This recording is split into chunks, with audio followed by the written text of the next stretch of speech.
One. How we doing, everyone? Welcome back to another edition of FSI's NHL DFS preview show. I'm your host, TK Nation 47, joined with McKinley 412. McKinley, how are you doing this evening? It's been a few days since we got together for an NHL video, but we have, an odd week this week with Thanksgiving into the mix. So we have 14 games to talk about. Well, not talk about all 14, but to go through and discuss our favorite plays. And your thoughts on tomorrow? For sure. I'm super excited. I love these large slates. So 14 games is definitely enough for you to get different very easily. But still, there's a lot of monster favorites on Wednesday night. So let's just kind of look right into the money line favorites. I mean, we got Boston, Colorado, Edmonton, Pittsburgh, and Washington all over 200 money line favorites, which if you get one or two on a slate, like that's typically par for the course. You might not even get any. The fact that we have five, possibly even more, is just insane. We got some high goal totals as well, with Philly and Florida. Then what else you see on the screen there? What are your thoughts on these money lines? Do you agree with these? Do any of them kind of not really fit very well? Honestly, the Colorado one with Anaheim, I kind of have this thing with Anaheim, and I like them in this spot. We have a lot of things going on with Colorado. Kemper out. Rantanen is their starting center right now on their top line. So I could see Anaheim putting up more of a fight for minus 230 from Colorado. I could see the Ducks playing well in Denver tomorrow. But realistically, I think they're pretty right. I mean, Pittsburgh is in a great spot. I love Washington tomorrow at home after a long road trip against Montreal, team that gives up goals. So yeah, we have a lot of cool, favorites to talk about. It could get chalky this way. But yeah, let's get into some of our favorite picks. We're going with the center position here. I'm going to start us off with the GBP target, and that is Sebastian Aho at 7,500. Carolina still out west on a long road trip. They have the Seattle Kraken. Seattle gives up a ton of shots on goal, and they love giving up points to the opposing top line. Aho, a guy who has 8 goals and 10 assists on the season. He did have a goal and an assist versus the LA Kings not too long ago. And typically when Aho gets going and he scores, the ceiling can be anywhere from 20 points to 30. I mean, he can really put a lot of points together with Shevnikov and a new cheap winger for us, Jarvis. Jarvis playing really well on that top line with Aho. So I like that to start us off, but go ahead and give us probably the starting point with our slate. Yeah, I mean, Draisaitl. Edmonton, if you want to go McDavid, it's totally fine. I understand it. I think McDavid is like 9.6K. So getting pricey, but honestly, I've mentioned in previous videos, standpoint, Draisaitl has been outproducing McDavid so far this season. 18 goals, 17 assists in 17 games. Obviously, they're playing tonight. Game hasn't started yet, so we'll see how that turns out. But still, I prefer Draisaitl here. They're going up against Arizona, worst team in the league. They have been better as of late. They limited the Kings to just 1 goal. I forget who they played before that, but they have been playing better as of late. But still, this is Edmonton. It's McDavid. It's Draisaitl. It would shock me if they didn't end up with at least 2 points tomorrow each. So I think that's really where your starting point is. Then I like Kadri, 6.9K. Now, he did get a price bump his last game out, but still, this guy is just smashing value at this point. He's got 4 straight multi-point games. He's got 7-game point streak. He's hit double-digit DraftKings points in 9 straight games. And this Colorado offense, they don't have McKinnon, but they've almost stepped up their game. They're averaging over 6 goals a game in their past 5 games. It's insane. I think they got 7, 7, 6, 4, and 7 in their past 5. So they got, foot to the floor, however you want to put it. And Kadri's kind of been leading the charge even on that second line. So I think at 6'9", he just makes for a great play, shooting more points, everything. But where are you going at in the mid-tier?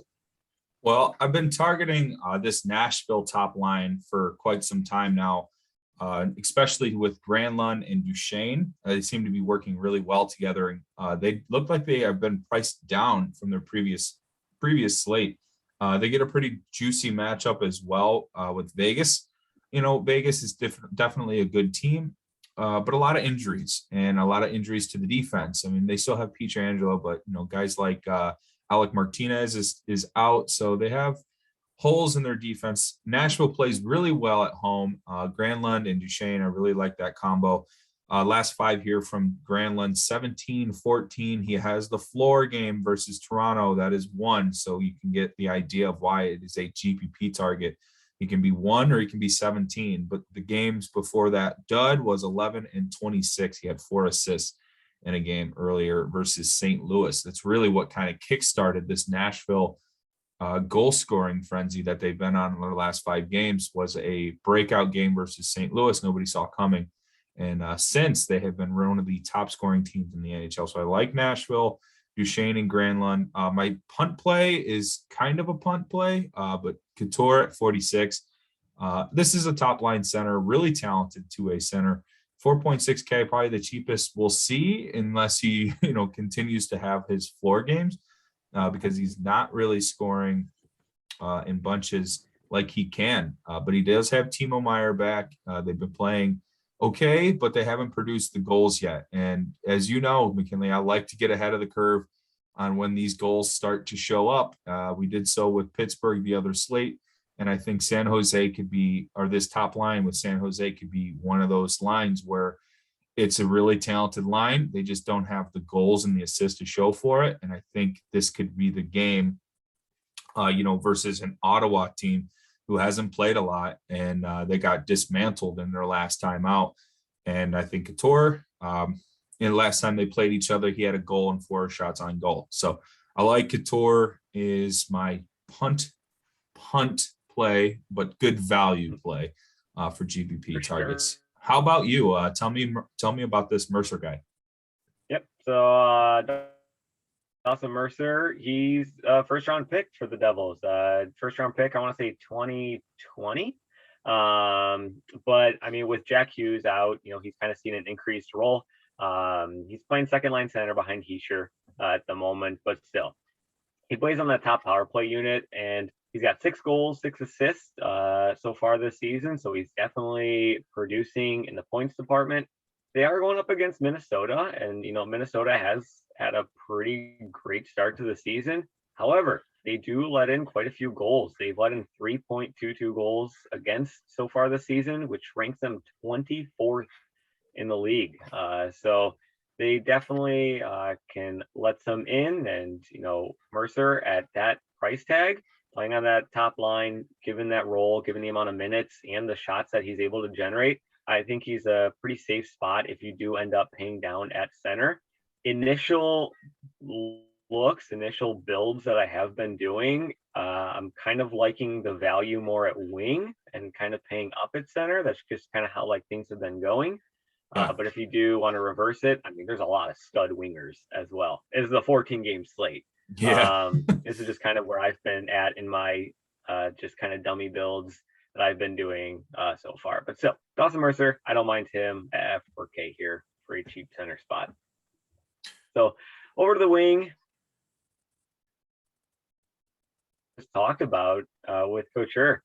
Meier is quietly, can we say that, quietly having just a fantastic season. 6.2K. He's got 4.5 shots on goal per game so far. He's almost averaging the shot on goal bonus. Add to that, he's averaging over a point per game this season. He's got 6 goals, 9 assists in 13 games. And he's got a point in all but 3 of San Jose's games so far this season. So at 16, averaging 16.1 fantasy points per game, at 6K, I mean, that's just smashing value, even if he has a, quote, average game for him. And like you said, they're going up against Ottawa, and Ottawa's defense lately has been disastrous. They just had that whole COVID issue. They just let up 7 against Colorado in their first game back after that break. So it might take them a couple games to get the system back on track. And, I think Meyer can definitely take opportunity with that. I can't think of my right words here, but whatever. We'll go over to you with cover boy Pasternak going against my Sabres, but I agree with it. Boston should roll, especially Buffalo can't stop anybody right now. Yeah. Go ahead. Yeah, David Pasternak, Marchand, Bergeron, this top line here definitely in play versus Buffalo. We just saw Buffalo and Columbus play. We didn't get a chance to get on video before the game, but now that we've had a chance to watch the game ourselves, shout out to the Blue Jackets putting up 7 on Buffalo. All friendly here. Nobody's rubbing it in. We both want Buffalo and Columbus in the playoffs this year. That's what we strive for here at FSI, the underdogs. But it was friendly, fun the other night. But unfortunately for Buffalo, they looked like they really struggled defensively. And you had pointed that out, pre-lock. We were talking about, okay, who do we like from Buffalo? Who do we like from Columbus? It's a short slate. We know these teams well. We really nailed it. I mean, we crushed that game. And you had pointed out how unfortunate they've been on the defensive side. So I was like, all right, well, we got to run with Boone. We got to get Borkstrand.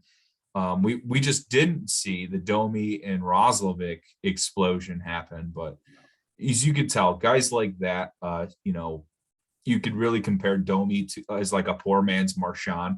They're just kind of they're little, they're fast, they're everywhere, they skate well. It's kind of Marchand, but just 10 times better.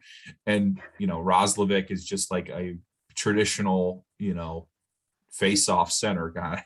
So I mean, it all translates into probably an explosion spot for this Boston team. And Pasternak's a player that can put up shots on goal. I mean, before his point streak ended, he had a 6-game point streak. He had 27, 10, 13, 28, 22, and 20 fantasy points. So when there's goals scored, there's also shots on goal, target bonus. There's just all of it. It's just the high ceiling games. And I think he and the whole Boston line are in a great spot. You're always going to suck. Ownership's always going to get sucked up by the Edmonton studs, right? Draisaitl, McDavid, they're always going to garnish their ownership. I think Ovechkin's going to have quite a bit of ownership versus a poor Montreal team right now. So there's going to be a spread in ownership, and I think that's just going to make me want to play Boston that much more. Unfortunate, sorry, but Pasternak, great spot. But yeah, I mean, we're going to stick to the same game, and you seem to think the same thing here. Tell me about your favorite cash target. Yeah, I mean, Taylor Hall, former Sabre, not for very long, but still a former Sabre. I'm just kind of looking through. I mentioned that the Sabres defense has been just disastrous. They let up 7 against Columbus, and then before that, they let up 5 against the Rangers, 5 against Calgary, 1 against Pittsburgh, but they let up like 49 shots on goal. They then let up 5 against Toronto, 5 against Washington. They let up 5 against Seattle, 5 against San Jose. It just, the defensive woes so far this season have been awful. So I think Boston's really going to come out firing. It would shock me if they didn't score 4 more goals tomorrow or Wednesday night. And Taylor Hall, he hasn't had the greatest season so far, but going back to Buffalo, kind of got like a little revenge narrative with him here. But still, he faced Buffalo earlier on in the season. He had 1 goal and 1 assist. It was actually one of his better fantasy point games so far this season. And he was priced at like mid 5K at that range or during that time. So now he's dropped all the way down to 4.4.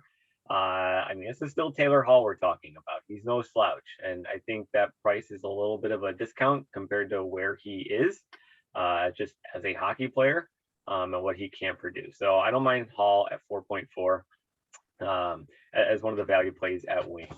And then I'll just kind of finish it off here with Jarvis. You kind of highlighted Jarvis already with Carolina going up against Seattle. Seattle lets up a lot of goals. They let up the most goals per game in the entire league. They're dead last in that. Jarvis now got bumped up to line 1. Carolina did some shuffling with like Teravainen and Svechnikov and all those guys. So Jarvis got put up into line 1. He sees power play time. He's got a 4-game point streak since kind of moving up here. So I don't mind him at 3.5K. If he can just get an assist and 2 shots on net, I mean, he's pretty much paid off his value right there. So if he lights the lamp, even better. And he's done that in 3 of his past 4. So I kind of like that just because Carolina, again, they should score a lot of goals here against Seattle. And it wouldn't shock me if Jarvis is on one of them. So finish off with GPP. Where are you at? Quenzel and Raquel. Yeah, I absolutely love the Jarvis call. As you could tell, I already have Aho, and just I'm in on that Carolina, game versus the Kraken. They're just going to be too much for that team. Getzel here at 62. I had talked about Pittsburgh briefly at the start. They're in a good spot here. Playing Pittsburgh's got. Are they playing Montreal tomorrow? No, they got Vancouver. They got Vancouver, a team doesn't play very well on the road. They just lost recently, I believe, to the Blue Jackets. They also lost on the road at home versus Chicago.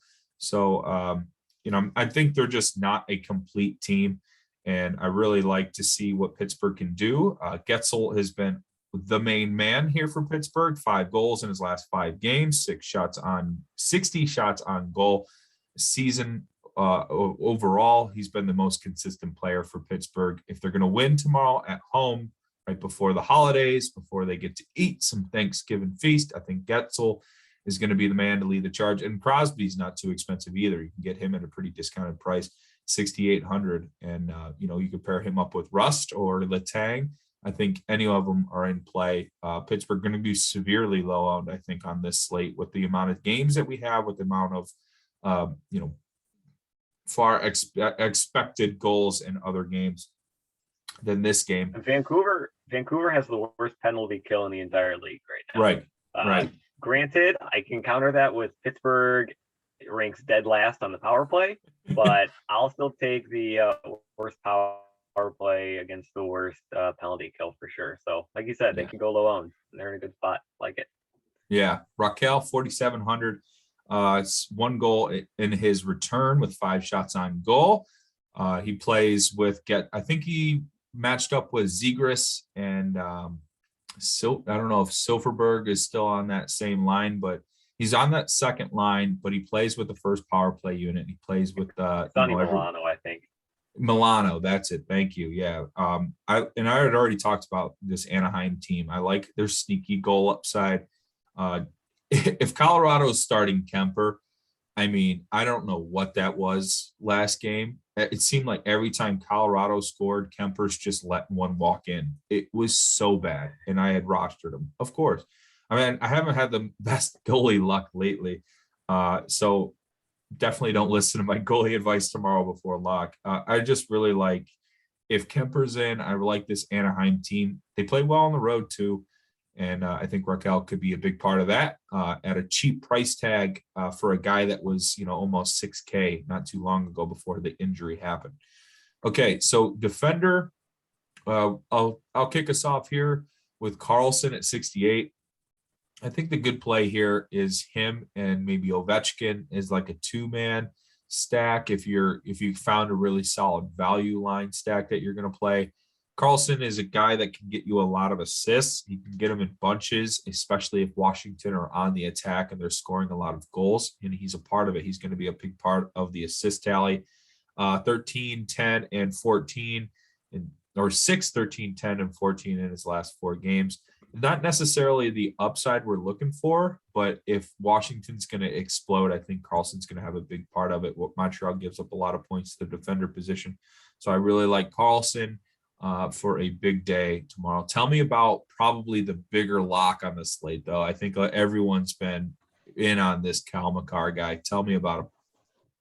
Yeah, Cal McCarr, 7.4K. He's gotten a serious price bump here for good reason. And I think, it's not going to be too hard to kind of fit him into your lineups just because with all the value that you can find on a 14-game slate. But yeah, I mentioned earlier this Colorado offense is averaging over 6 goals a game in their past 5. And they're going up against Anaheim. Defensively, no, they've been pretty decent. So I don't think they're going to be scoring 6 or 7, but still, Makar has just been unreal. He had 9 shots on goal in his last game. He had 6 shots on goal before that. He can get the block shot bonus for you. He's got back-to-back games with multiple goals, 3 straight games with multiple points. I mean, the guy is just on another level. Colorado offense goes. Kel Makar kind of quarterbacks it from the blue line. So 7.4K. This guy can easily hit 25, 30 DraftKings points. So I don't mind. And his floor is just great with how much he shoots the puck as well. So I like Makar at 7.4. He's definitely my favorite pay up spot at defense. Going a little bit down, but not too much, I guess. Going with D'Angelo for Carolina.